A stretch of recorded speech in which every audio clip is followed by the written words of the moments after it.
Good evening. I'm John Batchelor. This is the John Batchelor Show. Fed Speak. We'll come to Fed Speak quickly because the President of the United States in these last hours, in a conversation with a television celebrity, Mr. Rose, pointed to the fact that Ben Bernanke will move on when his term ends in January.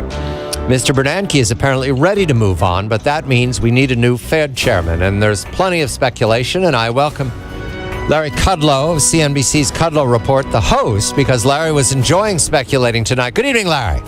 Good evening, John. We speculate about the Fed chair because we have an economy that can actually revive if the next Fed chair manages the extraction from the quantitative easing, QE. I've learned these words to throw them around as if I do this every day. However, Larry, tonight you had a man, Ken Hebner, who is a major investor and a voice of, I thought, moderation for the possibilities of the economy. And I want to start there, Larry, because I believe I heard Mr. Hebner say 3%, 4%, and 5% growth is possible. He believes we'll have 2 this year and perhaps into the immediate future 14, but 3, 4, and 5. Does that make him a bull's bull, Larry? A bull's bull. Those are big numbers, very big numbers. I've seen some people who are talking 3 for next year. I don't know anybody that's talking 4 or 5. And I think that, and look, Ken Hebner's a very smart guy and a very good investor. I think he's counting on the housing area to really be a big stimulus, and also the car buying area. He loves Ford Motor Company. He has loved it. He's owned it, and he's made good money on it. So if I had to guess in his structure, my hunch is cars and housing. I think that's what he said. My problem with that is I don't see businesses investing yet, which pulls jobs, that holds back jobs. And I also worry enormously about regulatory obstacles like Obamacare and the possibility of higher taxes. So I'm still in the 2% camp, tell you the truth. I know. I was impressed that he went that far out. And we'll speak of Obamacare also quickly, because that is one of the topics that always comes up when we talk about where the growth is and why businesses are holding back from investments and from hiring. But also tonight, we had today from the CBO, the Congressional Budget Office, projections on the immigration bill, which Harry Reid, who controls the calendar in the Senate, says that he's going to move as quickly as next week for a vote in the Senate. The CBO comes out and says that the immigration bill is good for growth. Well, it's good for reducing the deficit, and that's good for growth. And Larry, for years, you and I have been troublesome with the Republican Party, speaking of immigration as a positive. Is the fact that it's good for growth, is that penetrating the party? Are they listening? No, they're not. I wrote an article on this about a month ago and posted it on National Review Online, which is my magazine. I got a huge amount of comments, but most of them were negative. The big point here, though, this is called dynamic scoring. This is a very interesting topic, and the CBO has been good on this. They've been consistent. They don't score dynamic scoring on tax cuts, but on immigration, they acknowledge that more people, follow me with this, more people coming into the labor force increases economic growth.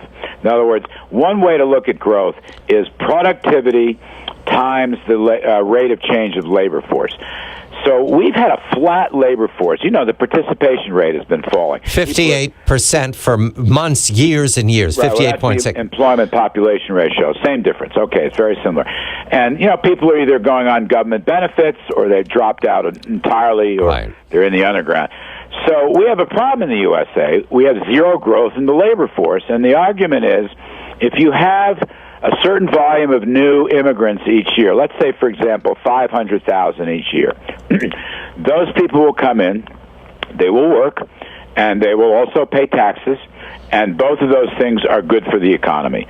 And therefore, it's a net plus. And by the way, the more brainiacs you get, the high-end people, you know, the better off that is. But the low-end wage earners, too. We need them in agriculture. We need them in retailing. So they're just saying more people working, more employment, equals more growth. It's one of the few times that the Congressional Budget Office acknowledges secondary and tertiary effects. The H-1B visa, that's the Brainiacs, that's also in the immigration bill, and I believe the number is 65,000 now. They want to grow that to 115,000, and that's a good thing, Larry, and everybody embraces that. I think we could go higher than 115,000. Me too. And that would be clearly good for creating wealth in this economy. Absolutely would. In fact, there's no telling. There could be future Apples and future Googles with engineers coming to the United States. Or, alternatively, we're educating Asian immigrants, for example, right, and they're going to our best schools, and then we don't let them stay. And, how stupid is that? And there is a shortage of electrical engineers and computing engineers. At least that's all the companies say. So, yeah, if you pass these things, you're going to get more economic growth. Most countries around the world, this is really interesting, Europe, Russia, parts of Latin America, most parts of Latin America, certainly Japan, most countries have shrinking populations and shrinking labor forces. So you know what? Their economic growth shrinks. And this would be a way out of that. The United States fertility rate is now slowing down and in danger of dropping below 2.1. We were the last big country. So immigration could play a very useful role. But regrettably, the GOP, as you noted, really doesn't see it that way. They're very hung up on the border security. Right. And today, for example, in the Senate, a border security vote to put a big fence up was defeated.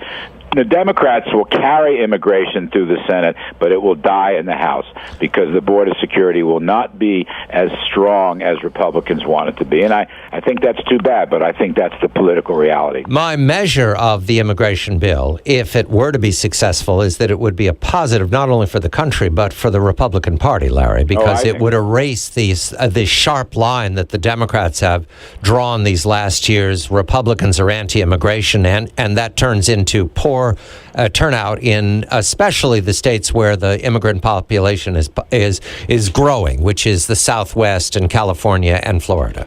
Well, I agree with all that. My take on this has always been, though, that you have proper immigration reform, not just for political reasons, but for economic reasons. It will help the country.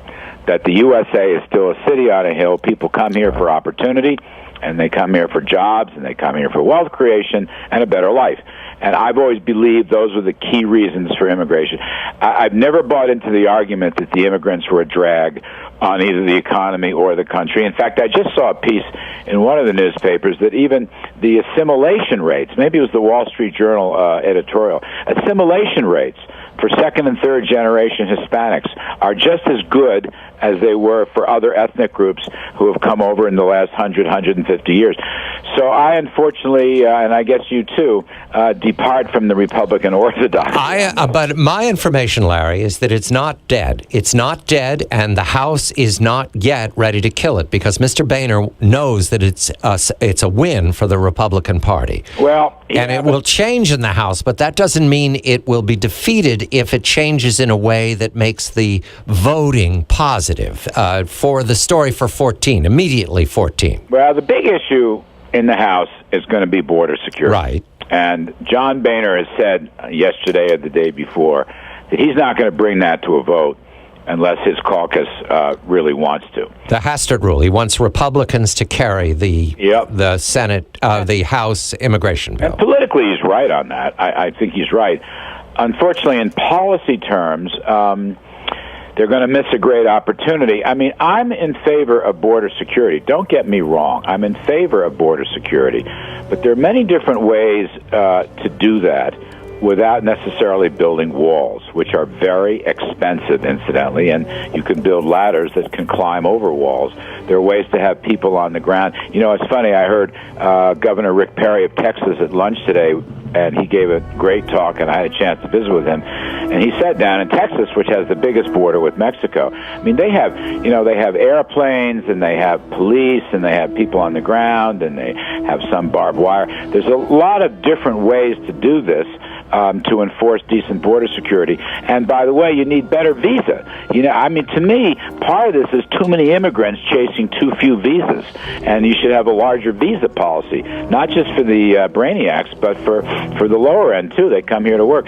So these things have to be worked out. I don't want to be too pessimistic, but I think right now it's a long shot in the House. Larry Kudlow of Kudlow Reports to CNBC and Kudlow Radio on the weekend. We're going to turn to Obamacare next, because that is one of the hesitations about the growth ahead of us. 2% could be much higher if businesses have the confidence that they can hire without overwhelming expenses indefinitely. I'm John Batchelor. This is The John Batchelor Show.